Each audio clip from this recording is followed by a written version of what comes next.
esta visita a España, doctor, ¿en el marco de qué es? Bueno, la Organización Mundial de la Propiedad Intelectual convocó a una reunión de titulares de las oficinas de propiedad intelectual de Iberoamérica.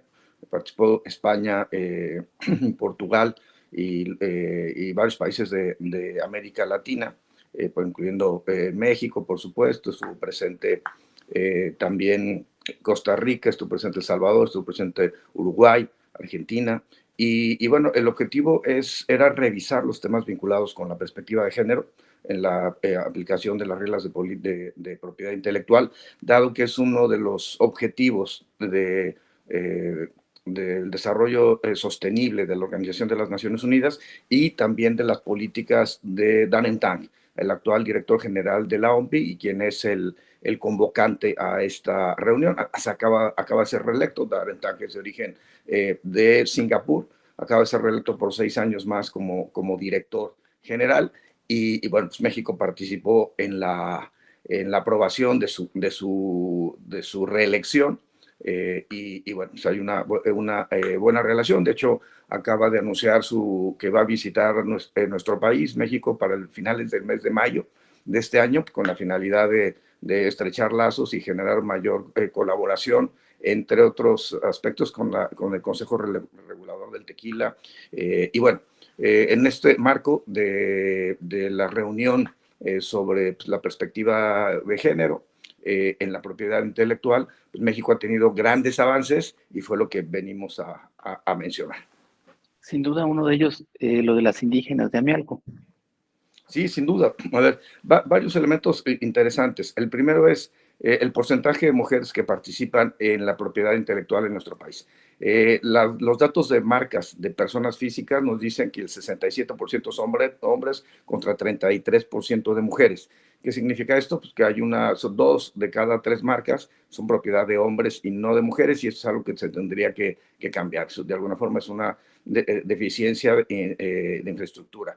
El segundo punto que también me parece importante que resaltar es en materia de invenciones. Ahí la situación está aún mucho más compleja porque estamos hablando de que existe en México solamente de las patentes concedidas, solamente el 9% son patentes concedidas a mujeres. Entonces, es un aspecto que tenemos que desarrollar y con el que he estado yo en comunicación con la secretaria de Ciencias, con Rosaura Ruiz, en ver cómo se generan políticas públicas para tener un mayor patentamiento de mujeres. Un tercer punto de la temática efectivamente tiene que ver con la protección de la propiedad intelectual de pueblos y comunidades indígenas, y ahí el papel sí, por supuesto, pusimos como ejemplo tanto la indicación geográfica de la muñeca Lele y de Santiago Mezquititlán y de la muñeca Donshu de San Ildefonso Tultepec, así como el caso de las sedas de cajones de Oaxaca, donde incluso las tallas de madera de Oaxaca, donde en el 80% de las personas, artesanas o artistas que trabajan estos elementos son mujeres. En el caso particular de Amialco, calculamos que el número de artesanas debe rondar al 90% de las personas que se dedican a esta actividad de generar la muñeca Lele, por ejemplo. Y bueno, por supuesto que ese era uno de los objetivos, cómo mejorar la posición, sobre todo de las mujeres indígenas en Querétaro y en toda la República Mexicana, atendiendo a aquella frase que decía Rigoberta Menchú, que ya era 3 veces discriminada por ser mujer, por ser indígena y por ser pobre. Terrible la situación porque cuando observamos los últimos datos del Secretariado Ejecutivo que tiene que ver a lo mejor con algo, pero en casos de violencia de género, también las cifras son aterradoras. Eh, Siguen presentándose situaciones muy complejas en el país y bueno, refiriéndonos a Querétaro, tenemos un deshonroso tercer lugar de violencias con la mujer. ¿Cómo lograr, doctor, que desde la parte de de conseguir mayores espacios, conseguir mejores estadios de vida para la mujer, también no se esté violentando, porque pues todo es violencia? Sí, al final del día, efectivamente, uno de los temas centrales de nuestra democracia es cómo mejoramos los esquemas de combate y de erradicación de la violencia contra las mujeres. Yo pondría un primer punto central, evidentemente, hacer efectiva la igualdad sustantiva que la presidenta Claudia Sheinbaum promovió en una reforma constitucional al inicio de su mandato. Y esto pasa por varias cuestiones, por tener sistemas de responsabilidad agravada cuando las mujeres son las personas que están sufriendo algún tipo de violencia. Pienso particularmente cuando se generó el tipo penal de violencia política de género, me tocó participar en la elaboración del primer borrador, que no fue aceptado por el gobierno de Enrique Peña Nieto, por su consejero jurídico, pero después ya para 2020 vendría pues, la reforma constitucional y la reforma a varias piezas legislativas estableciendo el concepto tanto de responsabilidad administrativa como responsabilidad administrativa electoral como responsabilidad penal por la violencia. Un segundo punto tiene que ver, por supuesto, con atacar la violencia familiar. Es el delito que más se comete en nuestro país, un delito del fuero común. Querétaro efectivamente tiene el tercer lugar en violencia familiar. Desafortunadamente ha crecido en Querétaro el feminicidio. Durante los datos que tenemos de este 2026 y del 2025 es un incremento alarmante en materia de feminicidio. Pero bueno, una de las salidas ha sido precisamente, vuelvo al tema, generar una responsabilidad agravada en estos delitos que se cometen contra las mujeres. Un siguiente punto tiene que ver con lo que hacemos en el INPI, en la Secretaría de Economía, cómo fomentamos políticas públicas que permitan el desarrollo económico de las mujeres y combatir su violencia, la violencia patrimonial y económica que sufren. En ese tema en particular, pues firmó un convenio con el Instituto de las Mujeres. Hay un proceso que permite con las SEDECOS locales, de hecho lo hemos estado trabajando con Marco del Prete en Querétaro, para tener descuentos de hasta el 90% de descuento de los trámites del INPI a mujeres emprendedoras. Por supuesto, también mujeres que forman parte de los pueblos indígenas, que también sean emprendedoras, y afromexicanos. Y por otro lado, hay un encuentro con asociaciones importantes como la Asociación Mexicana de Mujeres Jefas de Empresa, por un lado, y por otro lado, 50+1, que son organizaciones feministas, en donde hemos estado trabajando para poder generar mejores condiciones para que puedan desarrollar sus proyectos empresariales. Y particularmente en invenciones trabajamos con la Secretaría de Ciencias, con la Secretaría de Economía. El concurso INPI tenía una categoría para mujeres, en donde pues, las mujeres inventoras pudieron ganar este premio al generar un trabajo de investigación en torno a las tierras raras. Bueno, pues, la idea es que estos proyectos puedan tener acceso a fondos de inversión durante este año 2026. Entonces, creo que tanto en todos los ámbitos, tanto de pueblos y comunidades indígenas, tuvimos una reunión con 25 mujeres indígenas de varios países de América Latina recientemente en la Ciudad de México, y bueno, pues sí estamos por supuesto trabajando en los temas relacionados con el combate a la violencia económica. Los números no son tan diferentes de lo que encontramos a nivel global, los números de México, pero bueno, el objetivo es que podamos tener una mejor trazabilidad y de los proyectos que nos permitan generar mejores condiciones de vida. El objetivo central pues, de la presidenta es poder mejorar las condiciones de vida, particularmente de las mujeres, y bueno, el INPI juega un papel fundamental porque permite la explotación exclusiva de marcas, de patentes, de indicaciones geográficas, de denominaciones de origen, y bueno, toda la política pública institucional está orientada a conseguir ese acto. Y también presentamos aquí en Madrid un proyecto respecto al empoderamiento interno.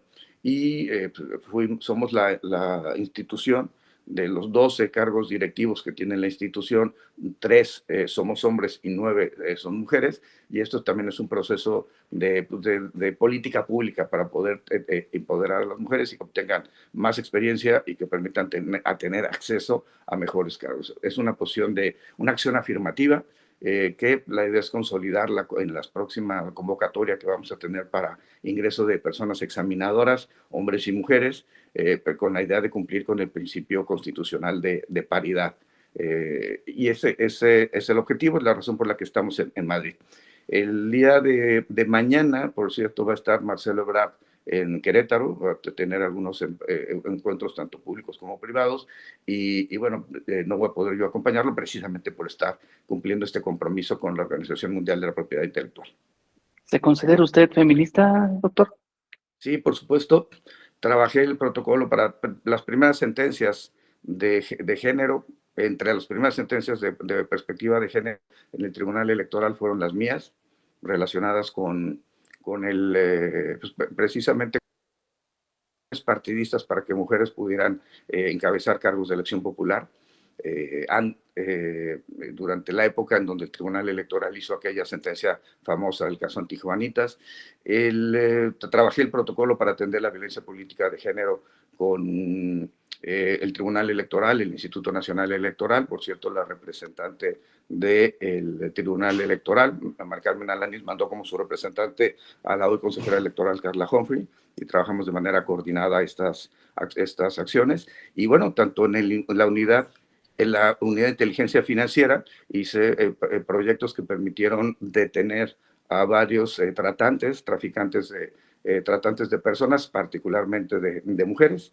El SONI se calcula que tuvo unas 2,000 víctimas de mujeres de Colombia, de Venezuela, de Brasil, llevadas a México, y el Cepillo también tuvo por lo menos unas 40 víctimas Pero quizás en la vida pública, licenciado, pero en lo personal, ¿usted se considera feminista?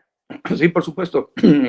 Mi madre desde muy chico me puso a leer a Simone de Beauvoir y bueno, eso es lo que a mí pues me ha permitido tener este enfoque, y tanto en la Procuraduría de Hidalgo proyectos para cumplimentar órdenes de aprehensión en contra de personas que generaban actos de violencia familiar, de violación, de abuso sexual. Pudimos desmantelar una plataforma que tenía 697 jovencitas y mujeres con fotos íntimas que habían sido subidas por sus exparejas o por algunos familiares cercanos, que ese servidor se encontraba en Australia, y con el apoyo de la Embajada de Estados Unidos pudimos bajarlo y bueno, y no afectarla. Y ahí tuve una enorme colaboración también con Olimpia, Cori, la impulsora de la ley Olimpia, y finalmente aquí en el INPI, pues hemos estado trabajando en estos proyectos para lograr reducir la violencia económica de las mujeres en México. Que es una cosa también muy importante, ¿no? El empoderamiento y la violencia financiera es terrible también para la mujer, ¿no? Sí, y creemos que pues, a la Secretaría de Economía nos toca un punto central de la violencia. Si bien yo ya no veo como antes temas de combate a la violencia es sexual o física o psicológica, sí vemos el tema de violencia económica, y sí estamos en el secretario Ebrard es un feminista, la presidenta Claudia Sheinbaum es una feminista declarada, y lo mismo yo. Estamos en una ruta de un gobierno de izquierda que tendría por su propia naturaleza de que ser feminista. Cuando regresa y viajar no es tan malo, pues. No, la verdad es que estamos en un proceso de reposicionamiento del INPI en el ámbito internacional. Me parece muy grave que dentro de los 5 primeros escalones de la Organización Mundial de la Propiedad Intelectual no haya ningún mexicano, cuando tenemos una enorme capacidad y conocimiento, y además experiencia de trabajo en esta materia de la propiedad intelectual en nuestro país. El INPI es una institución que tiene más de 30 años ya, y autor también, y bueno, nos parece que es importante volvernos a posicionar para poder tener mexicanos y mexicanas de alto nivel que puedan estar tomando decisiones internacionales que terminen en redituarse en políticas públicas que le generen un beneficio a nuestro país. Eso es también parte de la estrategia del secretario Ebrard, y eso en este caso me ha permitido exponer los avances de México en materia de la perspectiva de género. Y por otro lado tenemos, y así me interesa hacerlo, pues seguir con el tema de revisión del TEMEC, que fue mi viaje reciente a la ciudad de Washington, en los Estados Unidos. Pero bueno, la óptica es, hay que posicionar a México como lo que es. Estamos a la altura de cualquier nación del mundo y mi ruta va a seguir trabajando para que mexicanas y mexicanos tengan mejores oportunidades en este ámbito que me corresponde ahora, que es la propiedad intelectual.